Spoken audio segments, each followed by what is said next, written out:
안녕하십니까. CNGTV 진행을 맡은 캐드앤그래픽스 최경화입니다. 지난 한 주는 한강 작가의 노벨상 수상 소식으로 기쁘고 뿌듯했었는데요. 앞으로도 이런 좋은 소식을 기대하겠습니다. 오늘 방송은 11월 8일 수원 컨벤션 센터에서 개최되는 CA 컨퍼런스 2024 프리뷰 방송으로 진행이 됩니다. 오늘 방송은 업계 리더들을 모시고 AI와 CA 융합을 통한 차세대 제조 혁신 전략에 대해서 알아보고자 하는데요. 오늘 출연진분들 소개해드리겠습니다. 네, 오재영 교수님부터 인사 부탁드리겠습니다. 네, 오재영 교수입니다. 현재 LG전자 기술 고문으로 근무하고 있고요. 한양대학교에서 34년 기계공학부에서 근무하다가 현재는 명예교수로 있습니다. 오늘은 AI와 CA 융합을 통한 차세대 제조 혁신 전략 중에 완디 CA가 과연 차세대 제조 혁신 전략에 어떠한 개념을 가지고 우리가 접근하면 좋을까 한 것에 대해서 말씀드리겠습니다. 네, 연구위원님. 네, 김예용 연구위원입니다. 저는 입사 후부터 손목에 있는 워치폰부터 벽에 두르는 사이니지까지 보고 듣는 기자들, 장비들에 대한 해석을 좀 진행했었습니다. 근래에는 디지털 트랜스포메이션에 입각해서 AI와 CA에 접목되는 예를 진행하고 있고 오늘 그 부분에 대해서 말씀을 드리겠습니다. 안녕하십니까. 이지파크의 기술연구소를 맡고 있는 AI 기술연구소를 맡고 있는 김건영 상무입니다. 저희 같은 경우에는 이제 그 제조업에 필요한 다양한 솔루션을 공급을 하고 있는 부분들도 있고 AI를 활용을 해서 다양한 프로젝트를 진행하고 있는데 오늘 CA와 AI에 대한 부분들을 저희가 어떻게 바라보고 있는지에 대해서 설명을 하도록 하겠습니다. 감사합니다. 네. 저희가 이번 방송이 11월 8일 날 있는 저희 CA 컨퍼런스의 프리뷰 방송인데요. 최근 요즘 핫한 트렌드인 가상 제품 개발에서 완디 CA 혁신에 대해서 오재용 교수님이 준비하신 내용을 들어보도록 하겠습니다. 교수님 부탁드리겠습니다. 예, 가상 제품이란 말은 여러분들이 아마 귀에 이제 많이 익숙하실 겁니다. 그러면 제조 혁신을 어떻게 할 거냐 하는 것에 대해서 한번 말씀드리면, 먼저 개발을 하는 데 있어서는 우리가 업프론트 설계에 있어서는 개념과 기능 설계가 중요합니다. 종래에는 상세 설계나 이런 구조 설계에 치중했다고 한다면 신규 우리가 설계할 때는 개념과 기능에 대한 개념을 가지고 설계를 해야 한다는 것을 여러분들이 아셔야 됩니다. 다음은 그러면 완디 CA라는 이야기가 많이 회자되고 있는데 과연 그러면 새로운 용어냐? 아닙니다. 이거는 옛날부터 완디 모델은 옛날부터 존재해왔고 여러분들이 회사에서 실제로 수식을 또는 실험식을 만들어서 실제로 사용하고 있습니다. 이들에 대한 거는 우리가 아날로그 세계에서 디지털 세계로 넘어오면서 가상과 실제의 세계에 있어서 우리가 다양한 요구 성능으로부터 우리가 1D 모델, 3D 모델, 그리고 3D 모델에 대한 하나의 여러 가지 성능을 평가하고 기능에 대한 평가를 거치는 과정을 이야기합니다. 이때 우리가 MBSE 또는 MBD라고 하는, 즉 모델 기반 개발이라고 하는 것은 우리가 V커브라고 하는 것을 많이 여러분이 들어보셨을 텐데 요구사항부터 쭉 검증까지 전체를 아우르는 것을 우리가 MBSE다 이야기한다면 우리가 아키텍처를 제외한 나머지 1D CA로부터 우리가 검증까지 하는 과정은 MBD라고 여러분이 구별하시면 되겠습니다. 그렇다고 하면 오늘은 여러분이 MBSE보다는 MBD에 대해서 좀 더 여러분에게 말씀드리고자 합니다. 우리가 CA는 1D 시뮬레이션 등의 시뮬레이션 기술, 즉 시뮬레이션 기술의 one of them이죠. 근데 우리가 CA 하면 얼핏 어떻게 생각하시죠? 3D CA가 연상하게 됩니다. 그러면 3D CA는 뭐냐? 구조, 즉 형상에 대한 CA를 한다. 이렇게 우리가 생각하시면 됩니다.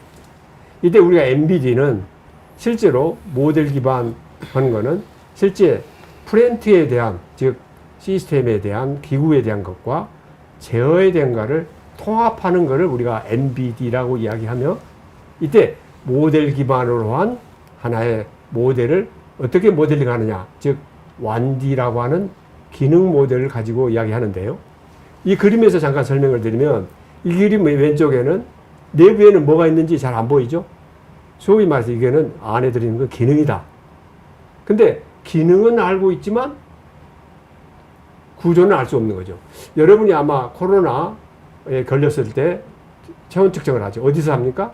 우리는 신체 부위에서 하죠. 신체 부위에서 하는 건 3D라고 해요. 그럼 우리 신체의 내부에 들어있는, 즉 체온은 어디서 발생하죠? 각종 오장육부의 기능의 우리가 활동에 의해서 생기는 것이죠. 기계도 마찬가지라는 거죠. 기계의 제품대에 들어있는 각 기능들이 어떤 일들을 수행하고 있느냐라고 하는 것을 알므로써 우리가 앞에 주제가 되어 있는 것처럼 제조를 보다 더 효율적으로 좋은 성능이 갖는 제품을 우리가 설계하는 것이 되겠습니다.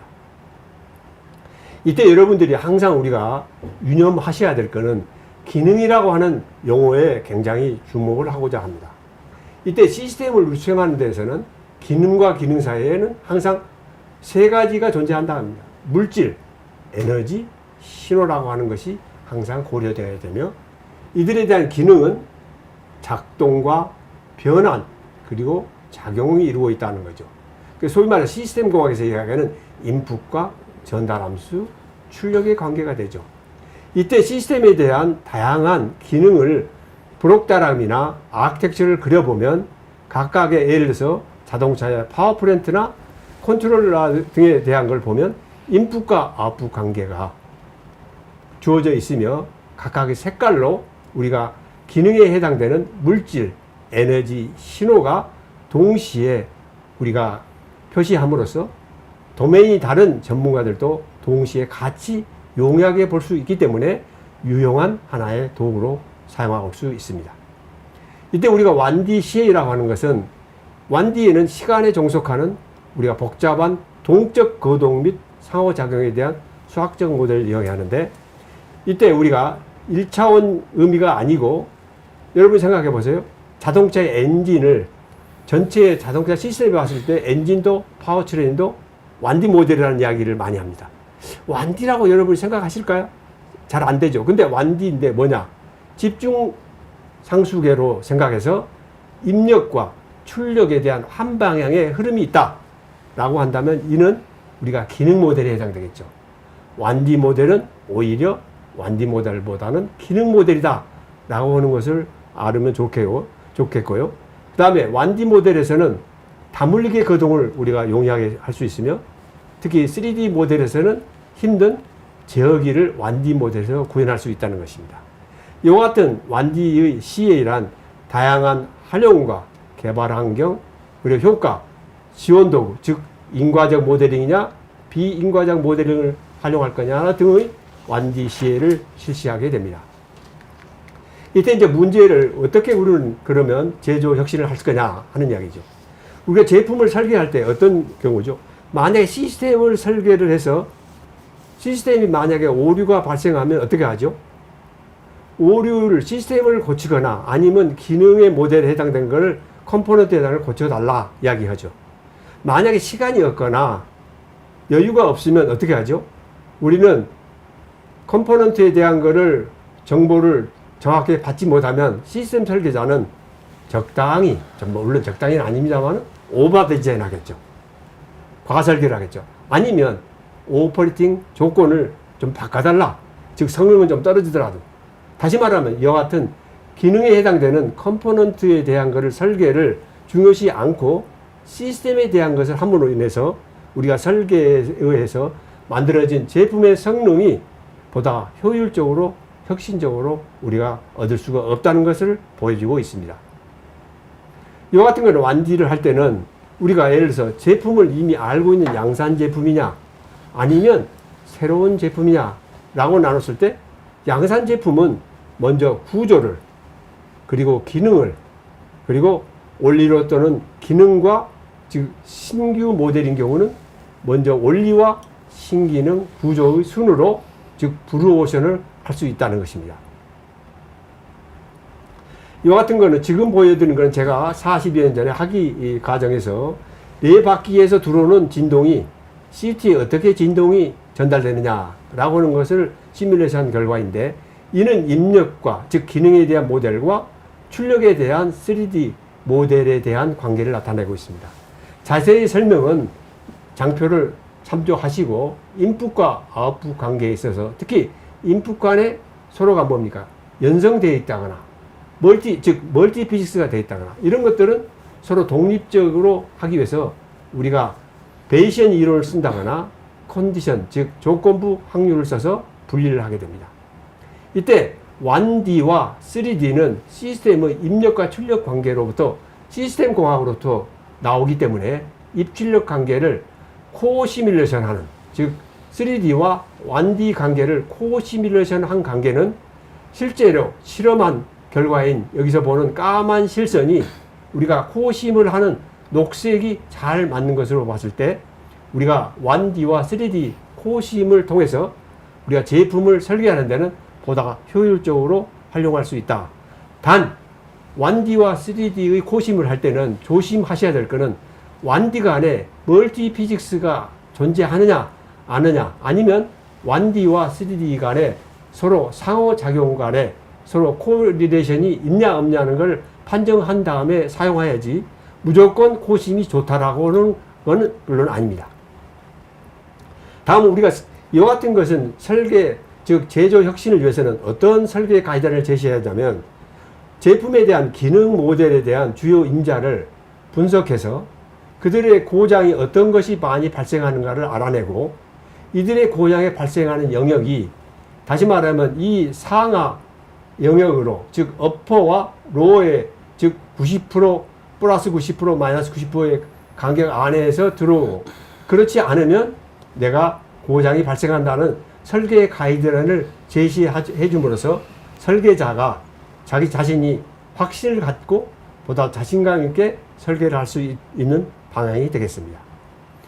최근에는 이와 같은 MBD는 즉 모델 베이스 디벨롭먼트는 V 곡선에서 다양한 가상의 시뮬레이션을 통하게 되는데, 특히 여러분이 유념하셔야 할 것은 종래에는 하나의 패러하게 하나의 과정으로 도메인별로 했다고 한다면, 이제 현재의 프로세스는 소위 콘커런트 각 도메인을 동시 설계한다라는 점에 유의하셔야 되겠습니다.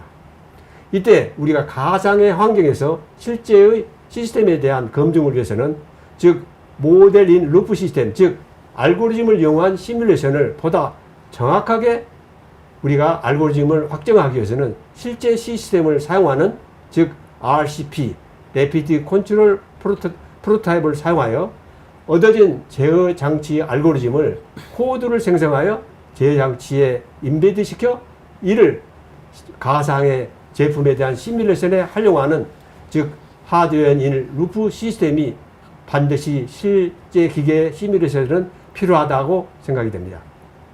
마지막으로 여러분은 우리 1D는 뭐 1D가 기능이 좋지 않냐. 그러나 구슬이 서말이라도 깨어야 보배지 않겠습니까? 3D하고 통합이 되지 않으면, 다시 말하면 1D에서는 여러 도메인에서의 적정성을 알아보고 이들의 여러 도메인에 대한 성능 평가한 결과를 3D에 넣어서 개별 평가한 다음에 성능을 검증한 다음에 확정이 되면 즉 1D와 3D의 VMV를 통하여 제조하게 되는 것이 되겠습니다.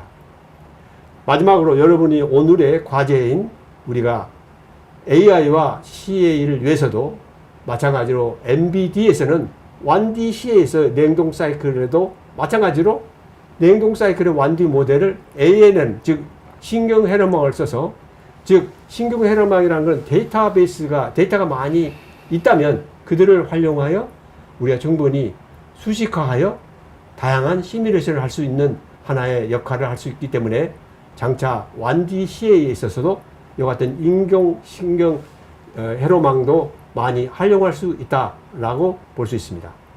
끝으로 여러분은 다시 지금까지 말씀드린 것은 우리가 여러분이 프로세스로 소통하고 시스템으로 일하고 데이터를 활용한답니다.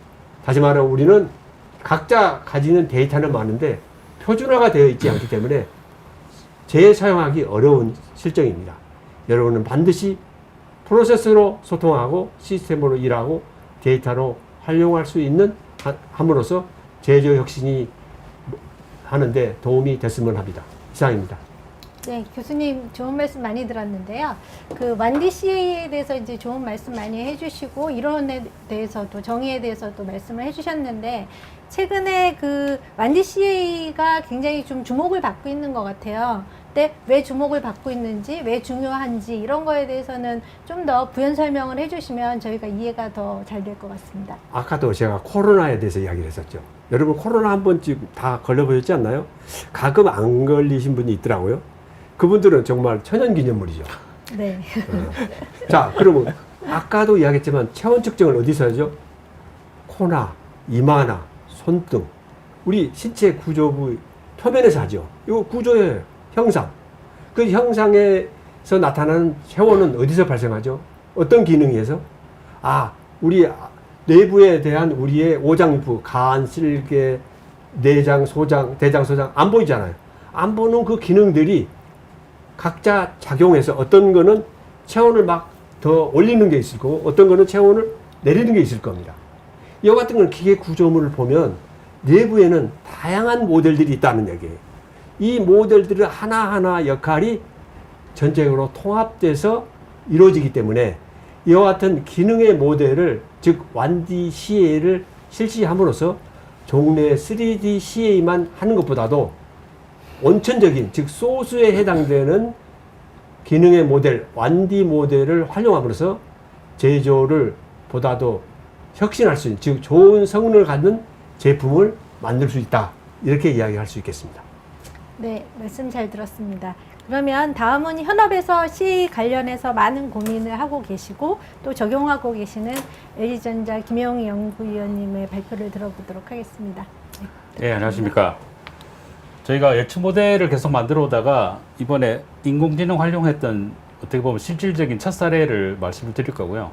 11월 초에 이제 기계학회에서 상세하게 발표가 될 거니까 관심 있는 분들은 이제 학회에서 들으시면 되고 오늘은 약간 러프한 내용 흐름으로 좀 진행을 해보도록 하겠습니다. 저희가 예측 모델 진행하면서 밑에 이제 생산성과 사용성, 적용성이라는 좀 타이틀을 달아봤고요. 가장 중요시하는 게 예측 모델 학습을 시키는 과정이 있기 때문에 뭐 몇 번, 몇백 번, 몇천 번 이렇게 학습을 시키다 보니까 생산성이 좀 떨어집니다. 이 부분을 좀 중점적으로 개선을 시켰던 사례를 오늘 말씀드리고 사용성 관련해서는 개발자들이 쉽게 써야 되기 때문에 뭐 GUI를 제공한다든지 이런 방면의 어떤 이야기가 될 거고 적용성은 뭐 여러 가지 지금 사례가 나올 거지만 여러 영역에 걸쳐서 이렇게 잘 활용할 수 있는 영역 확대에 대한 이야기가 되겠습니다. 저희가 진행했던 내용이 이게 연도 순이라기보다는 좀 분야 순인데요. 참 이제 시뮬레이션 부분은 뭐 여러분 너무 잘 아시고 지금도 계속 하고 계신 분야고 그다음 MBSE라고 붙어 있지만 뭐 정통 MBSE는 아닙니다. MBSE 툴 중에 하나인 아미심을 썼던 그 사례가 될 거고 이 부분은 업체한테 저희가 서플라이어한테 배워서 진행했던 부분인데요. 뭐 PCB 3개를 나눠 가지고 분리해서 전부 다 엮어 가지고 하나의 시스템을 구축했습니다. 그래서 이게 뭐 잘 맞았던 사례가 될 거고요. 그 다음에 몇 년 동안 진행했던 메타 모델, 예측 모델이라는 부분이고 오늘 중점적으로 말씀드릴 이제 물리 지식 기반 예측 모델 말씀을 드릴 거고 이제 추후에 디보넷 이용했던 거를 해보겠다 뭐 이런 말씀을 드리겠습니다. 그동안 뭐 19년 정도 제가 이제 위원을 달고 시작했던 내용이고요. 뭐 처음에 이제 방열판 온도 예측, 그 다음에 스탠드 강성 이런 식으로 예측 모델에 대해서 니즈가 있었습니다. 뭐 알고 보면 디스플레이 제품들이 크게 어떤 뭐 조형적으로 차이가 없는데 그 조금씩 변하는 거에 대해서 매번 해석을 하지 말라는 어떤 말씀이 계셔서 그걸 이야기를 했고요. 조금 세월이 지나고부터는 과학 분야도 예측 모델을 만들기 시작했고 이제 지금은 이제 포장 낙하올 이야기 말씀 한참 드릴 거고 그다음 후반부부터는 이제 풀셋 방열 예측을 지금 제대로 하고 있는 중입니다. 그래서 아까 잠시 말씀드렸던 MBSE라는 표현을 썼던 아메심 툴에 대해서는 저희가 이렇게 크게 PCB 3개를 나눠서 전부 다 엮어서 이렇게 진행을 했고 결과적으로는 뭐 저희가 산업체니까 정확도라는 게 중요합니다. 이게 뭐 잘 맞다라기보다는 저희 내부에서 쓸 수 있는 정확도만 나오면 되니까 요 아주 90 몇 프로 이상 잘 나왔고요.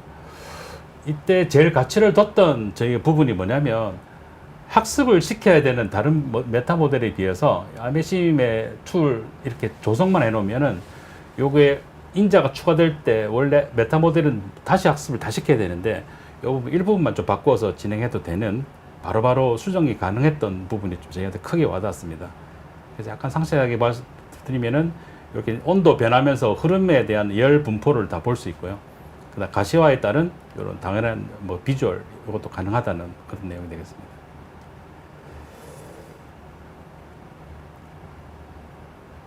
그다음 예 오늘 말씀드린 내용이 이제 제가 내부적으로 신조형에 대한 니즈가 좀 있었습니다. 야 인공지능을 활용할 거면 우리가 모르는 형상에 대해서도 예측해주지 않을까라는 발상을 시작했고, 그래서 전국에 계시는 이제 고수들을 다 만나 뵙고요. 뵙고 나니까 학습 없이 예측은 안 된다는 결론을 얻었습니다. 아, 그럼 학습을 시켜야 되는데 우리가 기존에 가지고 있지 않던 조형에 대해서까지 학습을 하려니까 엄청난 양의 학습을 해야 되고, 그러면 적은 데이터라도 같은 정확도의 예측을 할 수 있는 기법을 찾아보자 해가지고 처음에 이제 이제 물리 지식 기반 뉴럴 네트워크 핀즈라고 부르겠습니다. 요 기법을 이제 저희가 발견했고요. 이제 논문에 많이 있는 내용입니다. 요걸 저희한테 어떻게 좀 접목을 시킬까 했던 그런 발상이 되겠습니다. 그래서 이 부분은 저 이승철 교수님 자료에서 약간 가져와 봤는데, 말씀을 항상 도입부에 하시는 게 점이 4개 있는데 이걸 갖다가 예측 모델을 만들면 아마 직선으로 해서 아마 R스퀘어 100으로 잘 했다고 할 거야. 근데 우리가 풀 거는 지금 진동 이슈거든요. 이 이슈에 대해서 데이터를 다 주려면 변곡점과 이 곡선에 해당하는 부분을 다 데이터를 줘야 되는데, 이 4점과 물리식만 주어지면 완벽하게 이 예측 모델을 만들어낼 수 있다는 그런 발상에서 시작을 했습니다. 그래서 원리는 원래 MSE 그 에라 텀에다가 이제 물리 법칙을 넣어서 코드화 시키면은 해결이 되는 거고, 그 물리적인 부분은 우리가 지금 다룰 어떤 물리적 현상에 맞는 법칙을 갖다 넣으면 됩니다. 그 다음에 점차적으로 이제 증가시키는 방법이, 원래 저희가 예측 모델을 만들 때는 90개면 90개, 100개 다 돌려가지고 해서 예측 모델을 만들었는데, 지금은 10개씩 잘라가지고 가다가 원하는 에러가 딱 도달하면 마치는 식으로 시간을 좀 줄이도록 하겠습니다. 그 내용이 여기 있었고요. 전체적인 프로세스는 처음에 이제 DOE 도출을, 초기 DOE는 이런 학문적인 방법으로 도출을 하고, 그 방법대로 도출된 거를 물리 핀즈에 넣어서 돌려서 DOE 각각에 대한 에러가 큰 애들이 문제가 되기 때문에 DOE 에러가 큰 애들을 잡고 그 안에 있는 인자는 퍼질수록 좋습니다. 또 인자가 덜 퍼진 애들 잡아가지고 둘 다 불량인 애들만 잡아서 다시 이제 돌리고 하는 이런 프로세스를 갖다가 저희가 진행을 했습니다. 자, 오늘의 현상은 인스타6라는 국제 규격이 있습니다. 포장 낙하를 했을 때 만족시켜야 되는 이 규격인데, 여기 이제 17개 씬이 있고요. 이걸 해석을 하다 보면 30개로 다 나눠집니다. 그래서 토탈 30개 씬을 해석을 해야 되고, 이게 토탈 우리가 돌리는 시간이 5일이 걸립니다. 그러니까 DOE 하나가 5일이 걸리니까 얘가 90개만 돼도 450일이 걸리거든요. 1일이 넘습니다. 3개를 나눠도 겨우 이제 한 달, 석 달이 걸리는 그런 작업이라서 어쨌든 생산성을 증가시켜야 된다는 니즈는 당연히 상존하고요. 그 중에 이제 포장 설계에서 설계팀에서 받은 인자를 갖다 11개 정도로 저희가 잡았습니다. 그래서 이제 피아노 툴 쓸 때 저희가 이제 배운 게 인자 곱하기 한 15배 정도의 DOE가 있으면 된다고 하는데, 저희가 이 15개 돌리다가는 하세월이라 한 90개 정도로 줄여서 진행했던 사례입니다. 거기에 대해서 핀즈가 얼마만큼 DOE를 줄일 수 있는가를 보는 게 이제 이 프로젝트의 목표가 되겠습니다. 거기에 들어갔던 이제 포장 낙하에 해당하는 거니까, 포장된 사각형이 떨어지는 씬이 단변에 떨어질 수도 있고요, 장변에 떨어질 수도 있고, 모서리에 찍힐 수도 있고, 면에 떨어질 수도 있고, 이 4개를 크게 분류해서 모서리 같은 경우는 충격 흡수에 대한 어떤 이퀘이션을 쓰고, 나머지는 대부분 이제 처짐, 이렇게 덜컹하는 처짐에 대해서 이퀘이션을 세워가지고 진행을 했습니다. 그 결론은 예전 게 나쁘다가 아니고요, 이게 발전된 모습을 보이려니까 예전 거는 참고만 좀 해주시기 바랍니다. 90개를 돌렸었거든요. 90개를 돌렸으면 이 정도까지 정확도가 올라가는 건데, 45개까지 저희가 끌었을 때 이게 정확도도 높아야 되지만 편차도 작아야 됩니다. 현재 이 상태로는 45개만 돌렸을 때는 편차도 크고 정확도도 낮기 때문에 핀즈가 월등히 지금 우수한 이제 모습을 나타냅니다. 이건 이제 스트레스 이야기고, 백커버라고 불리는 이제 TV 뒷면에 있는 뭐 스트레인 같은 경우에도 뭐 유사한 형태로 이 편차도 커서 이걸 어떻게 믿지라고 하는 상태이고, 그다음 핀즈를 걸었을 때는 편차도 작고 정확도 자체도 높은 이런 현상이 되겠습니다. 그래서 이걸 다 풀어헤쳐가지고 30개를 다 이렇게 벌려서 이렇게 보니까 전체적인 모습도 이 특정 씬에서도 이제 효과가 좋다는 말이었고요. 전체 씬을 다 펼쳐보아도 이 빗금 친 게 기존 방법인데 이 노란 바들이 또 편차도 적으면서 정확도도 높은 현상이 다 이렇게 증빙이 됩니다.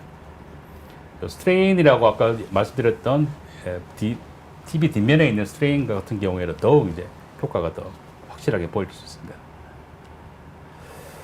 그럼 개발자들한테는 뭐 단순하게 이렇게 GUI로 공급이 되고요. 내면에 이제 저희들이 빨리빨리 공급을 하기 위한 활동들이 이전에 했던 말씀드립니다. 그래서 1년에 한 2개 정도 공급을 했다면 핀즈를 사용하면은 한 4개 정도, 2배 정도의 생산성을 확보를 해서 이제 저희 설계자들이 공급할 수 있는 거고, 설계자들은 단순하게 11개 입력값만 넣으면 여기 이제 그림으로도 나오거든요. 스트레스가 어디 분포하고 어디가 제일 높다 이런 수치도 나오고 위치도 나오고 이런 걸 볼 수 있습니다. 그래서 이제 이 DOE에 줄였던 것보다는 설계자들한테 와닿는 이야기는 이스타6 아까 5일 걸리는 걸 갖다가 뭐 2분 만에 한다, 뭐 10분 만에 한다가도 있지만 이게 처음부터 설계를 하려면 15일이 걸리거든요. 그래서 이런 그 노동들을 갖다 엄청나게 줄여줬다는 뭐 이런 내용이 되겠습니다. 그래서 이제 개발자들은 뭐 리브 두께를 어떻게 바꿨을 때 뭐 어떻게 될까 뭐 이런 변화들을 갖다가 바로바로 볼 수가 있는 상황이 되겠습니다. 추후에는 지금 이제 딥 뉴럴 네트워크를 했던 베리어블 간의 어떤 뉴럴 네트워크라면 오퍼레이터 간의 또 함수의 네트워크가 생길 수 있습니다. 그걸 딥 오넷이라고 부르는데, 요거를 이제 물리 지식 기반으로 넣어가지고 여기 보시면은 이제 PI 딥 오넷으로 이름을 명명했고, 이거는 학계에서도 쓰는 내용입니다. 요걸 이용하면은 지금보다 또 한 반절 정도로 줄일 수 있다는 예상을 하고 있습니다. 그래서 추후 연구에는 요 방법을 써가지고 지금 진행했던 내용에 대해서 DOE 수를 확 줄여보는 그런 목표를 가지고 진행하고 있습니다. 이상입니다. 네, 잘 들었습니다. 연구위원님 그 말씀하신 거 또 궁금하신 내용이 교수님 아까 있으시다고 얘기하셨던 것 같아요. 한번 질문 좀 해주시면 좋을 것 같아요. 실제로 이 AI를 적용하려면 데이터가 많아야 되잖아요. 근데 데이터는 현실적으로 회사들이 보면 표준화가 안 돼 있어서 그 사람들이 AI를 하고 다른 사람이 쓰려고 할 때는 쓰기가 굉장히 어려운. 그때 LG에서는 어떻게 데이터를 표준화하고 데이터베이스를 했는지 그게 좀 궁금하거든요. 맞습니다. 좀 데이터 질도 중요하지만 양이 절대적으로 좀 부족하고요. 특히나 오늘 주제가 AI하고 CA 쪽인데, CA 쪽이 생각보다 이 한 번 풀었다, 그 다음 바꿔서 풀어봤다, 이게 결국은 데이터 2개밖에 안 되거든요. 뭐 엄청난 몇십 기가가 이렇게 데이터가 쏟아지지만 그거는 다 해석을 위한 데이터지 실질적으로는 2개밖에 안 되고, 그거를 또 매년 모아가지고 10년을 모아도 몇백 개밖에 안 된다는 그런 현실입니다.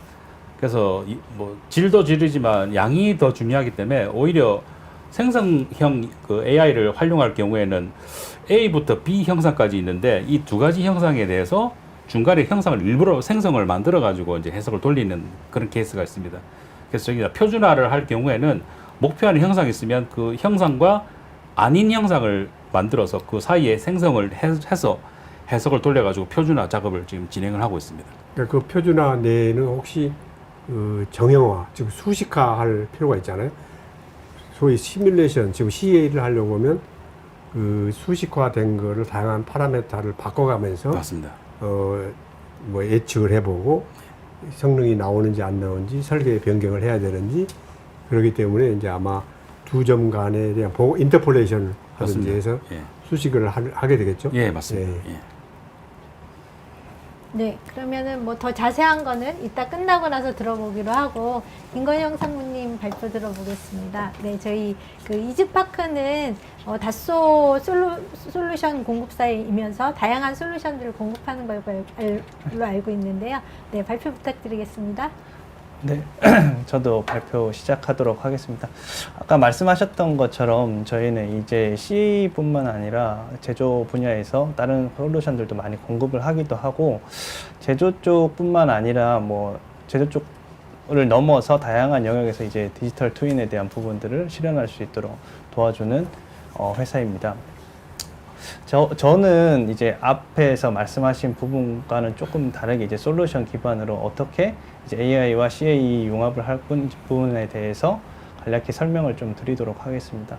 목차에 대한 부분들은 이제 저희가 바라보고 있는 시뮬레이션에 대한 세 가지 축과, 그리고 이제 시뮬레이션 환경이 어떻게 변화됐는지에 대한 부분들 바라보는 것과, 그리고 시뮬레이션 환경을 어떻게 그 다음 진화시켜야 될 건가, 그리고 저희가 바라보고 있는 AI 기반의 시뮬레이션에 대해서 설명을 드리도록 하겠습니다.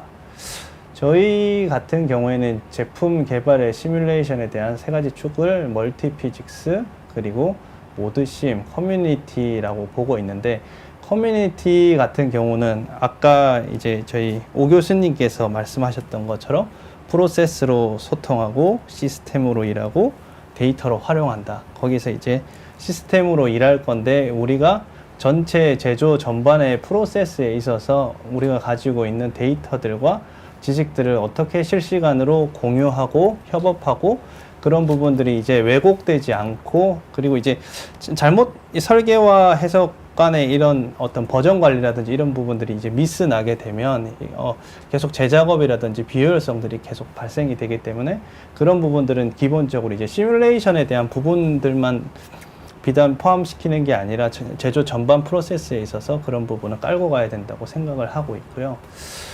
그리고 이제 그 다음에 멀티 피직스 같은 경우에는 일단은 환경 자체가 예전과 다르게 이제 일단 부품 레벨에서 조립품 레벨로, 그리고 단일 물리 현상에서 다중 물리 현상으로, 그리고 경향성에서 최적화된 수치 값으로, 매뉴얼에서 자동화로, 그리고 파일 기반에서 디지털 기반으로 지금 경향이 바뀌고 있고, 그래서 멀티 피직스는 시뮬레이션에서 기술, 기능, 함수, 솔버와 E를 활용하는 모든 방법을 의미한다고 저희는 정의를 내리고 있습니다. 시뮬레이션 기술들은 매우 확장되고 있고, 그리고 다 연계가 되고 있습니다.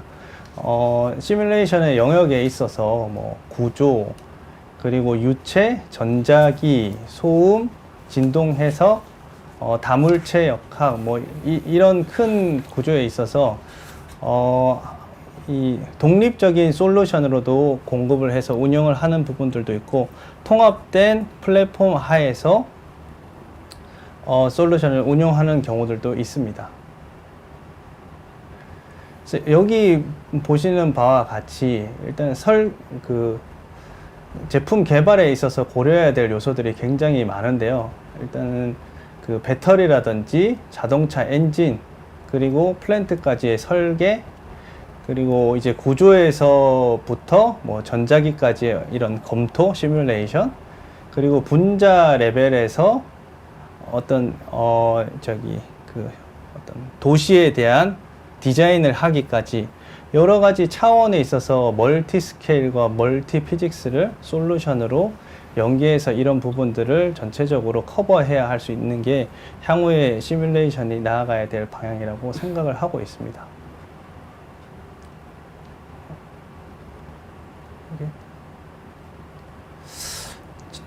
저희가 프로젝트 했던 사례들을 통해서도 이를 입증을 할 수 있는데요. MEMS 마이크의 신호 무결성과 열 변형에 대한 부분들도 구조만 따지는 게 아니라 전자기 해석과 열과 구조에 대한 부분들을 연계해서 바라본다든지, 드론 비행 하중과 통신거리 시뮬레이션에 대한 부분들도 구조와 전자기에 대한 부분들이 연계가 또 되고 있습니다. 뿐만 아니라 요새 K방산이 좀 잘 되고 있는데, 전술 차량 발전기 진동 충격 시뮬레이션에 있어서도 구조 시뮬레이션 결과를 활용을 해서 그 다음에 이제 설계 지표들을 어떻게 가져가야 될지에 대한 부분과 최적화할지에 대한 부분들을 가져가는 부분들도 있고요. 그리고 낙하, 지그 시뮬레이션 같은 경우에 이제 임플리시트과 익스플리시트 솔버의 연계들도 있고, 저기 배터리 팩 버스바 발열 시뮬레이션에서도 전자기, 열 구조 모두 다 연계된 부분들을 알고 있습니다.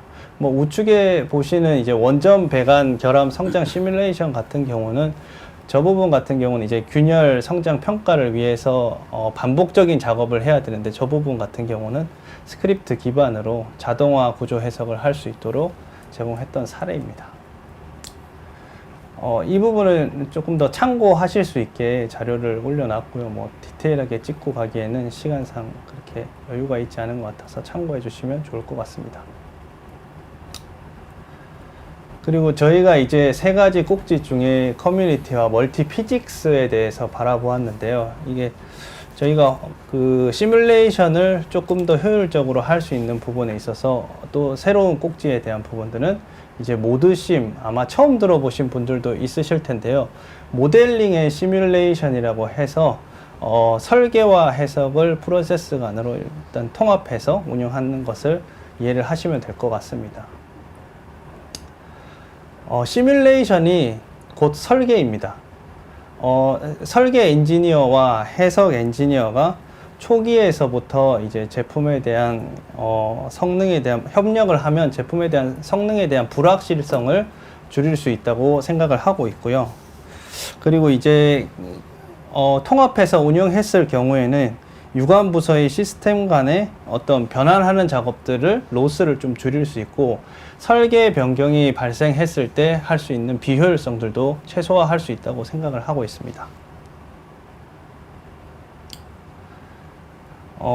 시뮬레이션의 환경 같은 경우에는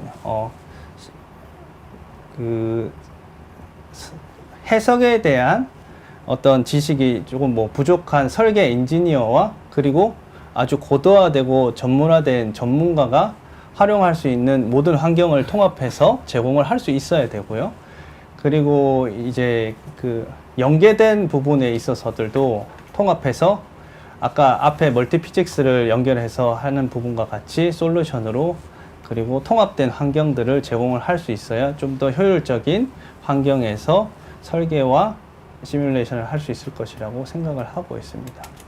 그러면 이제 통합해서 운영했을 때의 이점은 뭐냐 하고 따져본다고 하면 쉽게 심플하게 바라볼 수 있는 부분은 저희가 모델링 할 때와 시뮬레이션 할 때에 대한 코스트들을 1차적으로 뽑아보고, 뭐 시뮬레이션 같은 경우는 설계가 어느 정도 나오고 난 뒤에부터 이제 시작을 할 수 있다 보니 조금 후행돼서 있는 부분이고, 저 코스트들을 합을 했을 때 저희가 통합 운영을 하게 되면 나올 수 있는 토탈 코스트를 비교를 해볼 수 있고요. 실질적으로 앞단에 보시면 설계단에 있어서는 코스트는 약간 더 많이 나올 수는 있지만 토탈 썸으로 했을 때는 훨씬 통합된 환경에서 더 나은 최적화된 대안들을 조금 더 빨리 뽑고 원가 측면에서도 줄일 수 있다고 이점을 가져갈 수 있습니다. 저희가 AI에 대한 부분들을 바라보는 데 있어서 물론 솔루션에 대한 부분들도 있겠지만, 지금 이제 AI가 굉장히 이제 LLM으로 또 요새 핫하고 있지 않습니까? 그래서 제조업에서 이제 가지고 있는 어떤 그 노하우라든지 정보들을 통합을 해서 이제 뭐 주니어들조차도 어떻게 보면 쉽게 탐색하고 이해하고 이런 부분들을 쉽게 재생산할 수 있는 관점에서 이제 LLM이나 이런 부분들을 좀 활용을 해서 운용에 대한 혁신을 좀 가져갈 수 있을 거라고 생각을 하고요. 두 번째 꼭지 같은 경우에는 플랫폼 차원에서 데이터들이나 이런 부분들을 다 운용을 한다고 하면 그런 부분에 있어서 이제 중요한 의사결정을 내려야 할 수 있는 어떤 정보들에 대한 제언들을 좀 줄 수 있지 않을까라고 생각을 하고 있습니다. 뭐 예를 들어서 전반적인 프로젝트에 대한 데이터들이 모두 다 들어가 있다고 했을 때 새로운 유사한 프로젝트를 진행을 할 때 그거에 대한 어떤 리스크라든지 그리고 그 리소스에 대한 부분이 뭐 너무 터무니없이 차이가 났을 때는 그런 부분에 대해서 뭐 한 번 더 확인을 해보는 게 좋겠다. 이게 정확한 값은 주지는 못할지언정 그래도 이런 부분들은 한 번 더 신경 써보고 가보시는 게 어떨까에 대한 부분들을 좀 볼 수 있을 것 같고요. 세 번째 는 설계와 해석 프로세스에 대한 어떤 통합으로 인해서 가져갈 수 있는 부분, 가져갈 수 있는 이점들을 생각을 하고 있습니다.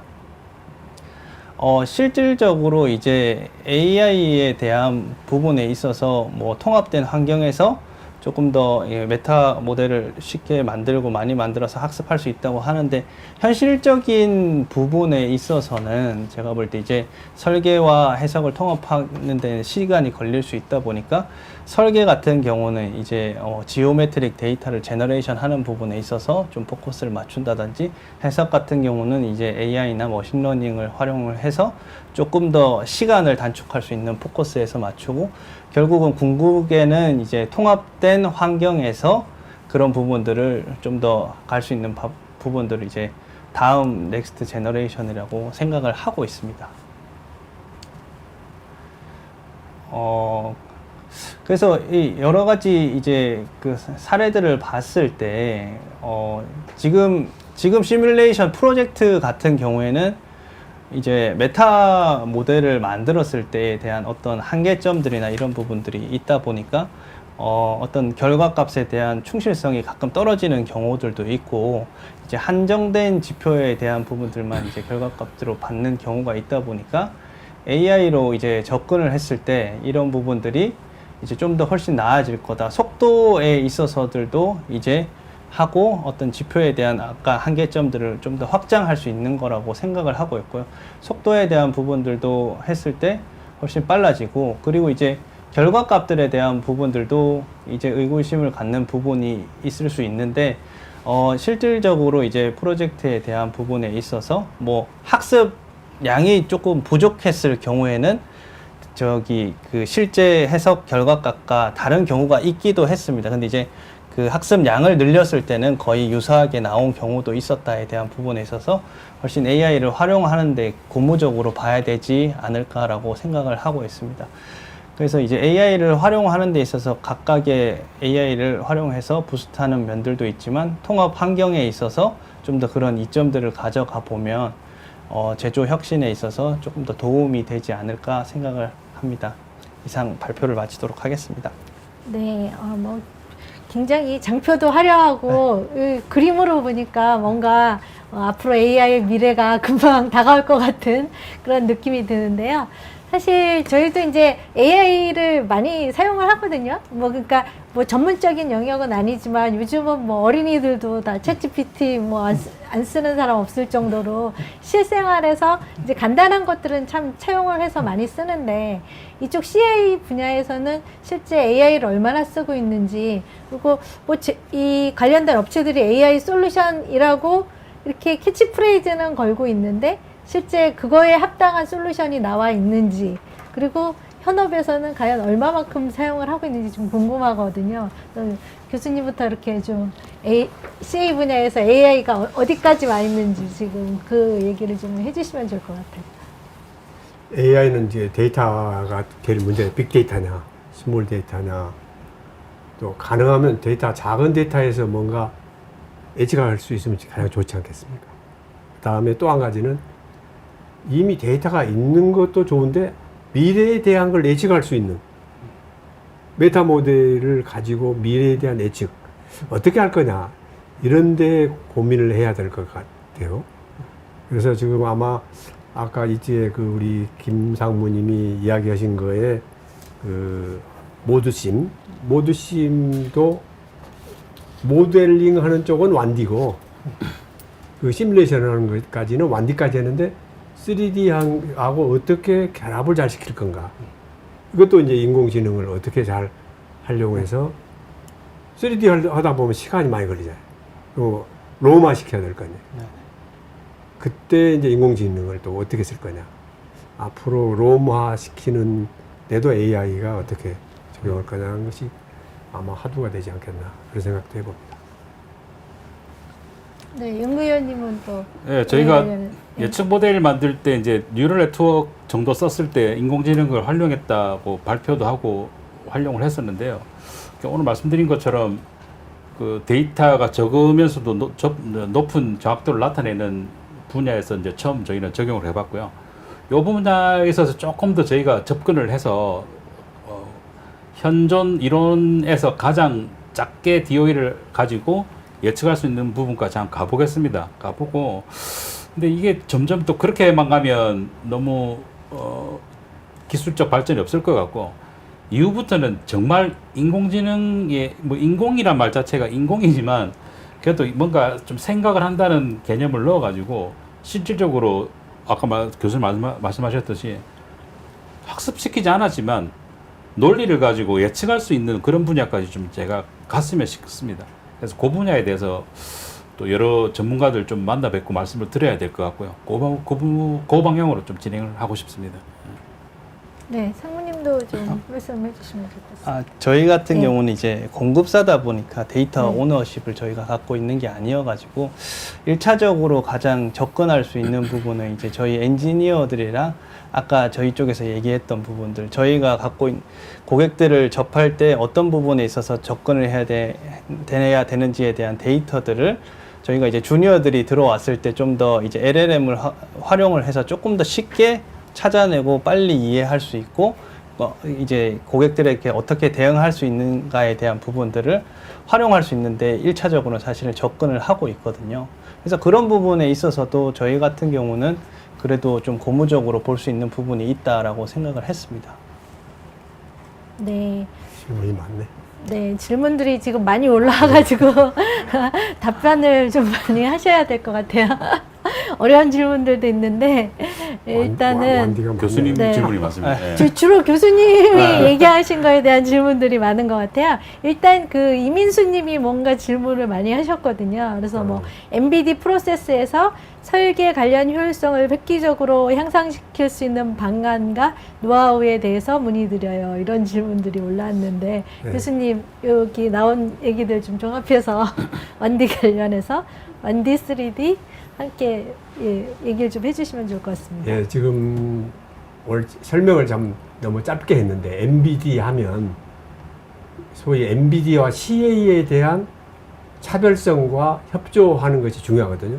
그래서 MBD는 쉽게 말하면 이제 완디 CA다 라고 이야기를 하고, 그러면 프로세스 상에서 보면 프렌트, 즉 기계적인 하나의 모델과 제어 모델이 통합한다는 거죠. 종래에는 우리가 기구적인 것만 정적으로 해석을 했다면 실제로 운전 조건 하에서 어떻게 성능을 획기적으로 향상시킬 수 있겠는가, 또는 문제점이 있으면 빨리 조기에 발견할 수 있겠는가. 다시 말하면 기구 설계와 제어 설계의 통합을 어떻게 잘할 수 있는가, 이게 굉장히 중요한 노하우이며, 특히 이거를 위해서는 아까 잠깐 설명했던 힐스를 잘해야 돼요. 하드 앤 인 루프 시스템. 근데 제가 보기에는 국내에 힐스를 좀 더 중점적으로 해야 되는데 좀 그게 대해 등한시하지 않고 있나, 그런 생각이 듭니다.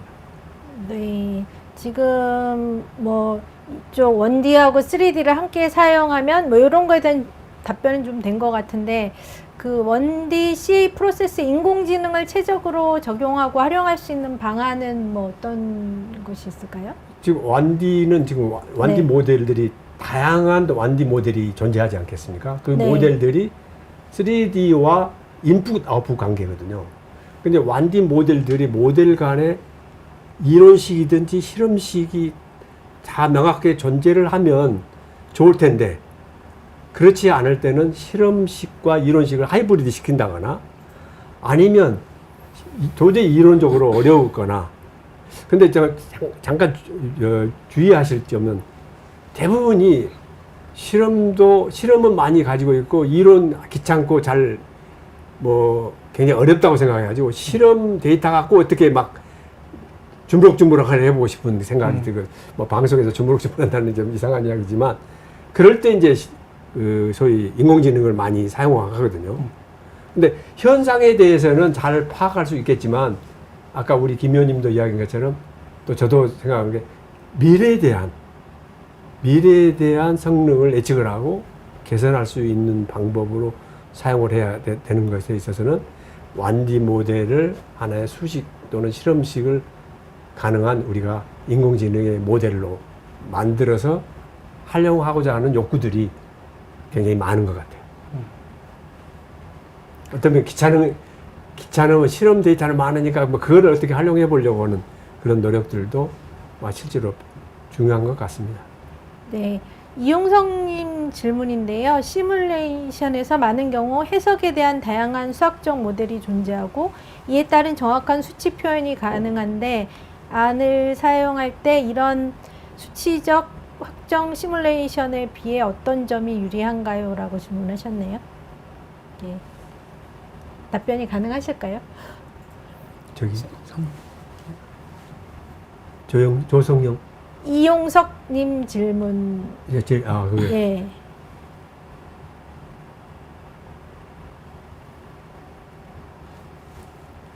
그러니까 실험 데이터가 존재한다면 아까도 잠깐 말씀드린 수치적인 거를 상당히 그 학부 때나 이렇게 이론적인 걸 많이 했는데 그걸 이론식 모델을 만들어 놓고 이론식 세우기가 쉽지가 않거든요. 지식이. 예.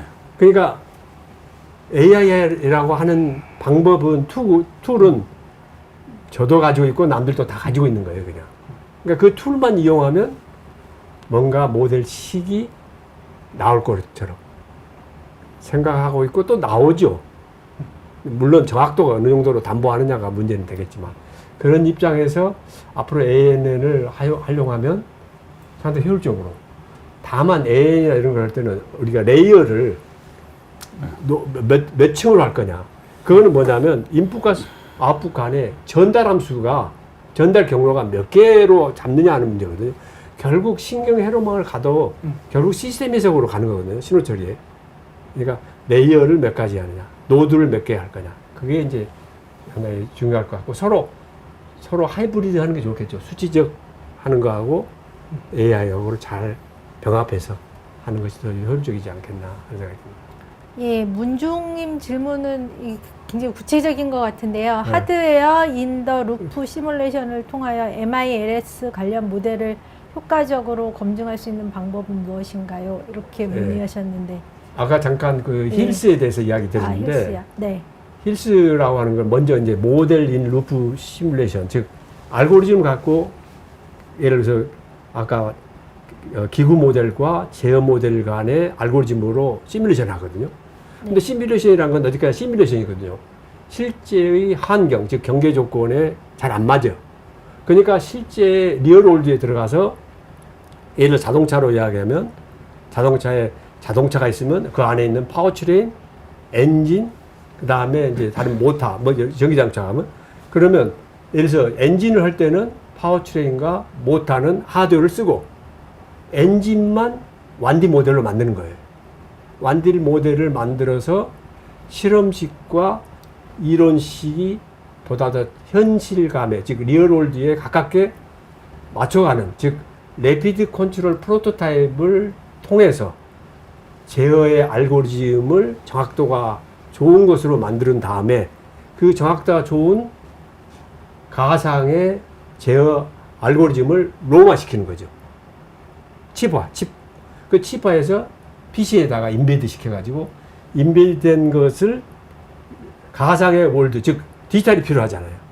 그러니까 하드웨어를 AD 컨버터를 써가지고 디지털로 쏴줘서 디지털 값을 가지고 실제 환경에서의 얻어진 데이터를 미래에서 다시 우리가 가상적으로 시뮬레이션 함으로써 보다 더 설계 기간을 단축한다거나 또는 코스트를 다운하는 그런 목적으로 힐스가 굉장히 중요한 역할을 한다고 봅니다.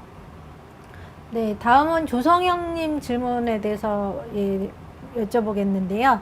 AI를 활용한 가장 유용한 기능이나 놀라운 기능은 어떤 것이 있고 주로 어떤 업무에 도움이 되는지요? 그리고 AI 기반의 자동화 기능 접목 시 실무에서 느끼는 업무 생산성 향상과 시간 절약은 어느 정도 된다고 평가하시는지요?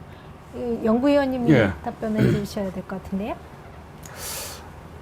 질문하신 분이 이제 고수라고 제가 가정을 하고 답변을 드리겠습니다. 뭐 심플한 이야기로 이제 AI 활용해서 예측 모델을 만들었을 경우에 실질적으로 이제 개발자들이 느끼는 효과는 내가 궁금한 게 있는데 해석 의뢰를 했고 그걸 받았을 때 또 다시 궁금한 게 생겼을 때 뭐 내만 바라보는 게 아니기 때문에 시일이 많이 걸리고 그죠? 그런 부분에서 예측 모델을 만들어 놓으면 엄청나게 실시간으로 대화를 할 수 있기 때문에 해답을 빨리빨리 얻을 수 있을 거고 대신에 이제 가지고 있는 반대 극부적인 부분이 뭐냐면 3일 걸릴 걸 10분 만에 풀어줄 수 있는 함수를 만드는 데까지 걸리는 시간이 또 몇 달이 걸릴 수가 있습니다. 그래서 제가 이제 핀지를 써서 그 기간을 줄이겠다는 목표이고요. 그래서 이게 업무형 생산성 향상이 되지만 전략적으로 어느 조직에서 이걸 수평 전개를 해서 여러 사람이 동시에 예측 모델을 만들 경우에는 생산성이 엄청 올라갈 건데 여기에 보다는 인원 제한으로 해석도 해야 되고 예측 모델을 만들어야 된다 좀 버겁다는 조직 같은 경우에는 이게 예측 모델을 만드는 생산성이 또 떨어질 수가 있습니다. 그래서 이걸 적절하게 그 조직에 맞는 상황에서 최적화를 좀 시키실 필요가 좀 있습니다. 예. 근데 이제 유사한 어떤 설계의 파생들을 만들 때는 그거를 그래도 한번 시도해 보는 것도 나쁘지 않은 건 아닌가요? 그래도 어느 정도 시간을 들여서 예측 모델을 만들어 놨을 때 시간이 코스트가 많이 든다고 하더라도 첫 데뷔전에서는 큰 칭찬을 받거든요. 근데 이걸 또 만들 때 뭐 몇 달 걸립니다 이래 버리면 또 그 뒤에 이제 조금 적체되는 그런 느낌이 있기 때문에 시도는 충분히 의미가 있습니다. 네, 이 AI를 도입할 때 가장 고려해야 할 사항은 무엇이고 운영상 비용 절감 요소는 무엇이 있습니까? 박창민 님이 질문하셨는데요.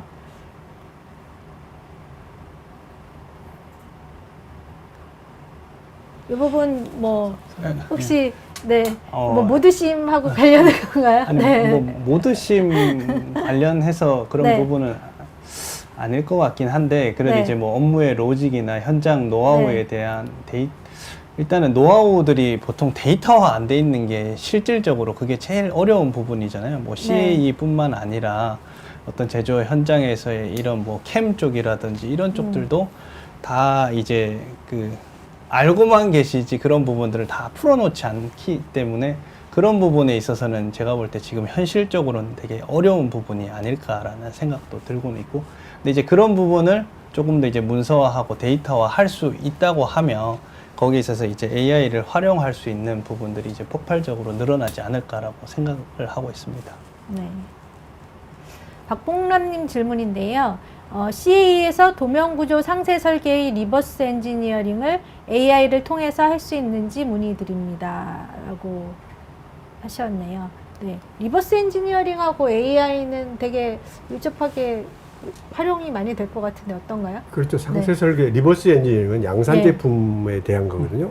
네. 양산 제품에 대한 실험 데이터가 많이 있거나 있을 수밖에 없죠. 리버스는. 이게 이제 레드오션이니까.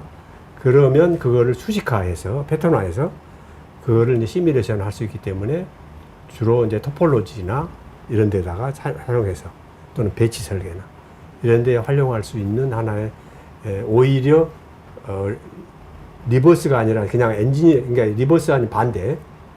블루오션의 경우는 이제 신규 제품 개발에는 AI에 대한 아까도 말씀드린 예측하고 이런 거는 상당히 이제 한계가 있겠지만 리버스 엔진은 굉장히 저는 굉장히 활용도가 높다고 봅니다. 네, 저희 질문들이 좀 많아서 좀 걸러서 해야 될 것 같은데, 네, 박예균님 질문으로 넘어가 보겠습니다. 네, 예측 모델에서 주로 예측하는 대상은 제조 영역의 어떤 업종이나 도메인인지 궁금하고, 실제 모델 학습을 위한 데이터는 어떻게 확보하는지, 모델 성능을 유지하기 위한 데이터 업데이트와 모델 파이프라인 관리는 어떻게 하시는지 궁금합니다. 라고, 네. 예, 예측하는 대상이라기보다 예측하기 가장 좋은 제조 영역은 그 파라메타가 명확하게 구분이 되어 있는 업종일수록 좋습니다. 저 사출 성형 같은 경우에도 온도에 따라서 뭐에 따라서 이렇게 아예 애초부터 파라메타라는 컨셉이 들어가 있는 영역이 가장 좋고요. 아까 말씀드렸던 포장 낙하라고 하는 영역에 있어서 저희가 인자를 추출하는 데만 6개월이 걸렸거든요.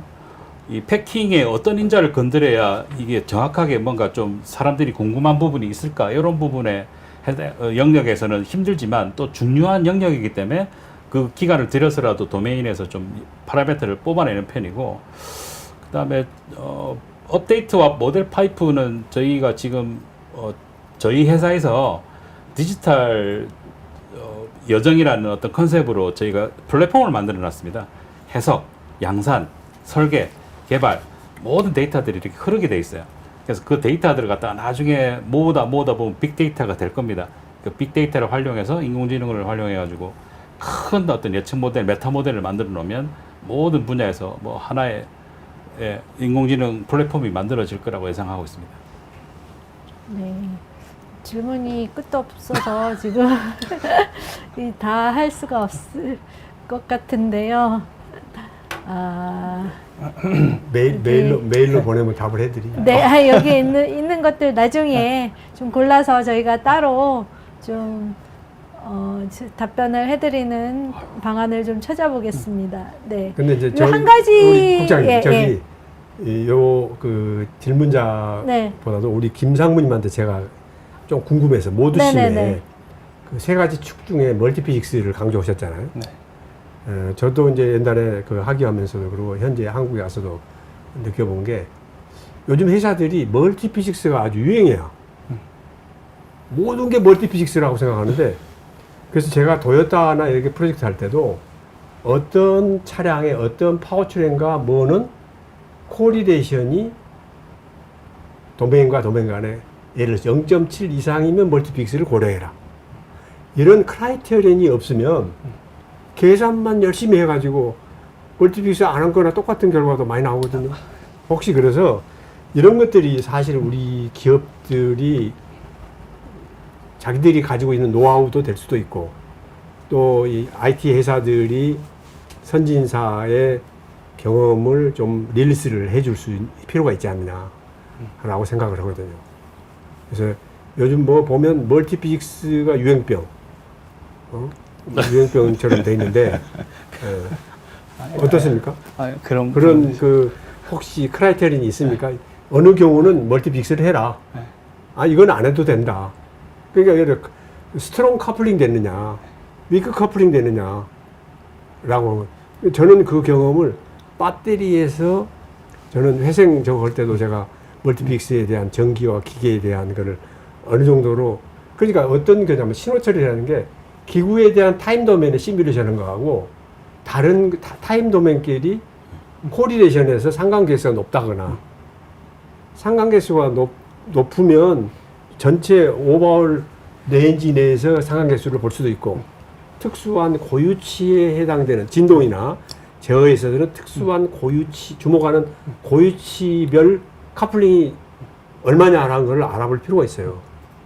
제 경험으로. 근데 그걸 안 하고 이 메이커들은 멀티피직스 C가 그만 그냥 뭐 세일즈 하는 그 저걸로 해서 너무 일방적일 것 같아요. 또 그거는 또 위에 사람은 멀티피직스 좋다고 하니까 그냥 멀티피직스 뭐 콘솔 사라 뭐 사라 뭐 그러잖아요. 그러니까 그런 거를 그런 좀 부분을 우리 좀 더 김상무님이 잘 만들어서 좀 이렇게 이제 접근을 해야겠네요. 글로벌사가 있으면 네. 글로벌사한테 이야기를 해서 좀 한국이 좀 그런 거를 좀 빨리 노하우를 좀 받아들여서 좀 했으면 좋겠습니다. 그러니까 네. 이게 뭐 상무님이 다 답변하시긴 좀 아니, 어려운 답변이 아니라 이제 그렇게 얘기를 해주신 제조사도 네. 멀티픽스를 보는 시각이 네. 네네. 좀 더 높아지지 않겠나 네. 하는 생각이 듭니다. 네, 저희가 좀 시간이 많이 돼서 오늘 질문은 여기까지 좀 받으면 좋을 것 같고요. 이제 마지막으로 이렇게 뭐 오늘 짧다면 짧고 길다면 긴 시간 방송을 하셨는데 좀 못다한 얘기들 혹시 있으시면 홍보하셔도 좋고요. 우리 요즘 교수님 유튜버로 거듭나고 계시거든요. 그래서 그런 것도 홍보하셔도 좋고 뭐 못다한 얘기 있으면 한마디씩 하시고 네, 저희가 방송을 마칠까 합니다. 네, 안녕하십니까, 오재영 교수입니다. 저 유튜브에 오재영을 치시면 제가 다양하게 MBD, MBSE 모델이 왜 중요한가, 그다음에 힐스 그런 것들이 다 들어 있으니까요. 특히 아마 김기혁 아마 들으신 분이 힐스에 대해서 관심이 많은 것 같은데 잘 지적해 주셨습니다. 힐스가 없는 MBD는 안고 없는 찐빵입니다. 네. 그러면 네, 우리 오재원 교수님 구독 좋아요 부탁드리겠습니다. 감사합니다. 네, 더불어서 저희 CNG TV도 키덴 그래픽스 유튜브 구독해 주시면 감사하겠고요. 네, 연구위원님. 아유, 예, 저는 일단 매년 학회에서 발표를 하려고 노력하고 있고요. 그래서 뭐 다른 발표 자료 있으면은 제가 시리즈별로 쫙 이렇게 연결해서 지금 히스토리를 만들어가고 있습니다. 완성이 점점 되고 있는데 그거 점점 진행해서 여러분들한테 도움될 수 있는 정보 계속 말씀드리도록 하겠습니다. 네, 상무님. 저희 이지파크에서도 이제 CA를 하다 보니까 많은 관심 부탁드리겠습니다. 감사합니다. 네. 지금까지 오랜 시간 경청해 주셔서 감사하고요. 오는 11월 8일 수원 컨벤션 센터에서 CA 컨퍼런스가 개최됩니다. 지금 얼리버드 등록은 무료로 진행이 되고 있거든요. 여러분들 사전 등록하시고 11월 8일 날 현장에 오셔서 또 이렇게 좋은 얼굴들 뵙고 화기애애한 분위기에서 더 좋은 정보 얻어가셨으면 좋겠습니다. 그러면 11월 8일에 뵙겠습니다. 네, 감사합니다. 감사합니다.